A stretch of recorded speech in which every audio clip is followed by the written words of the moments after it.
নবী সাল্লাল্লাহু আলাইহি ওয়াসাল্লাম 23 বছর আপনার আমার জন্য কষ্ট করেছেন, মানুষের মার খেয়েছেন, গাল খেয়েছেন, তাকে 15 বার হত্যা করার চেষ্টা করা হয়েছে, তাকে দেশ থেকে বের করে দেওয়া হয়েছে, গলায় দড়ি পেঁচিয়ে টান দেওয়া হয়েছে, পিঠের মধ্যে উঠে নাড়ি ভুড়ি চাপানো হয়েছে। সেদিন সাহাবীরা আপনার চোখে পানি দেখে বলল, ইয়া রাসূলুল্লাহ, আপনি কাঁদছেন কেন? আপনি বললেন, আমার ভাইদের খুব দেখতে ইচ্ছে করছে। সাহাবীরা বললেন, আমরা কি আপনার ভাই নই ইয়া রাসূলুল্লাহ? আপনি বললেন, না, তোমরা আমার সাহাবী।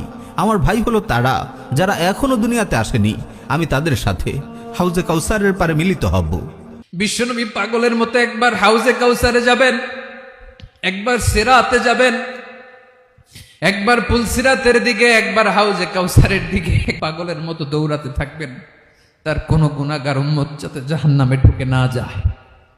ما من نبي قبلي إلا دعا الله واستجاب الله له। বিশ্বনবী বলেন, আমি করি নাই।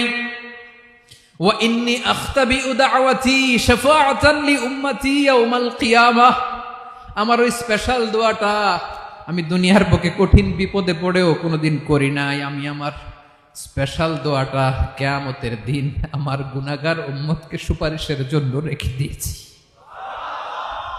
और जब जहन्नुम में एक चीख मारेगी तो सारे इंसान और फरिश्ते और अंबिया ऐसे गिरेंगे और सब नफ्से नफ्सी, आदम अलैहिस्सलाम नफ्से नफ्सी, नूह अलैहिस्सलाम नफ्से नफ्सी, इब्राहिम अलैहिस्सलाम नफ्से नफ्सी, सारे अंबिया नफ्से नफ्सी नफ्से नफ्सी, मेरी जान बचा, मेरी जान बचा। मेरे आपके चोली फैला के खड़े, या मेरी उम्मत को, या अल्लाह मेरी उम्मत को बचा।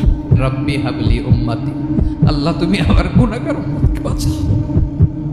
এই ব্যক্তি একমাত্র ব্যক্তি যিনি আপনাকে ছাড়া জান্নাতে যাবেন না, যিনি জান্নাতে না গেলে জান্নাতের দরজা খোলা হবে না, যিনি পুলসিরাতের মতো জায়গাতেও ইয়া নাফসি বলবেন না, বলবেন ইয়া উম্মতি ইয়া উম্মতি।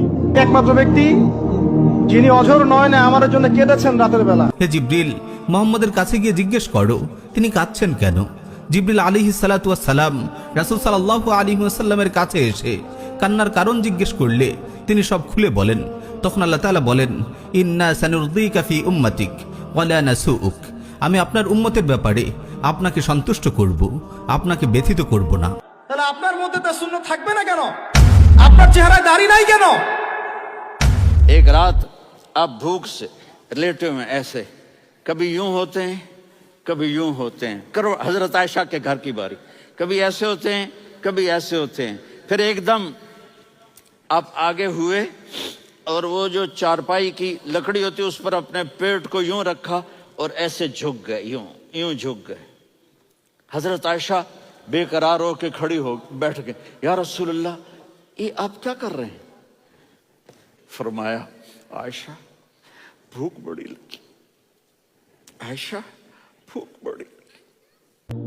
যেদিন প্রচণ্ড ক্ষুধার তাড়নায় আবু বকর বেরিয়ে পড়েছিলেন, পেটে সারাদিন এক ফোঁটাও খাবার পড়েনি, তাই পেটে পাথর বেঁধে রেখেছিলেন। পেটটাকে চাপিয়ে রাখলে যদি ক্ষুধার অনুভূতি কিছুটা কম হয়। হাঁটতে হাঁটতে তখন তার দেখা হলো ওমরের সাথে, এবং ওমরেরও ছিল একই অবস্থা। পেটে সারাদিন এক ফোঁটাও খাবার পড়েনি, তাই পেটে পাথর বেঁধে রেখেছিলেন। তারা দুজন কিছু দূর হাঁটতে হাঁটতে যখন আপনার দেখা পেল, তারা দেখল আপনার পেটে তিনটা পাথর বাঁধা। কারণ পৃথিবীর শ্রেষ্ঠ মানব, আল্লাহর সবচেয়ে প্রিয় বান্দা কত 3 দিন ধরে না খেয়ে আছেন। আমার নবী যদি পেটে 2টা পাথর বাঁধতে পারে, আমার পেট তার চাইতে বেশি দামি না?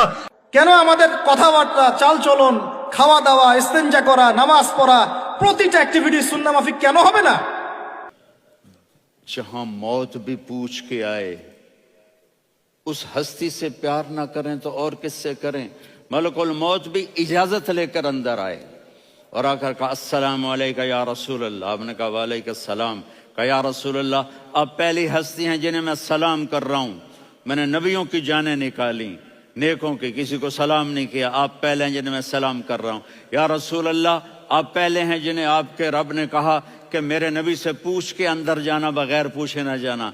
आप पहली हस्ती हैं, मेरे रब ने कहा आना चाहें तो ले आना, रहना चाहें तो छोड़ के आ जाना। आपने फरमाया अगर मैं कहूं तो मेरी जान निकालोगे? कहा जी निकालूंगा। तो आपने जिब्रील को देखा। आदमी यहां से सवाल करता है